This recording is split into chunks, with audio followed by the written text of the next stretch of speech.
Welcome to the Slop Farm. Enjoy the video. You start by preparing the USB and the BIOS package. Plug in a clean FAT32 USB drive and extract the HP BIOS update files into the drive root. This makes the updater findable. Once done, confirm the model and service tag match the BIOS file name so you don't flash the wrong firmware, and verify the file size looks correct. Make sure the laptop has AC power and a charged battery before proceeding to the next step. Now enter the update environment and run the installer. Power off, insert the USB if not already present, then power on and press the hotkey HP requires to reach BIOS or BIOS update mode. On many models, press F2 or F10.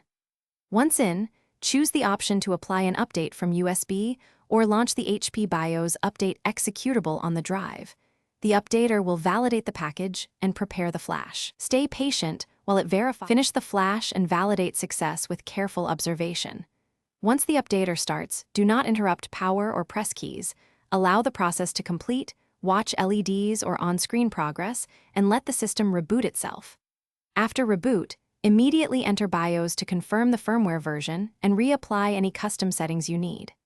If flashing fails, try the USB in a different port and rerun. If still unsuccessful, use HP BIOS recovery or a motherboard jumper per your model as a troubleshooting step. Thanks for watching. Consider subscribing if we helped you today.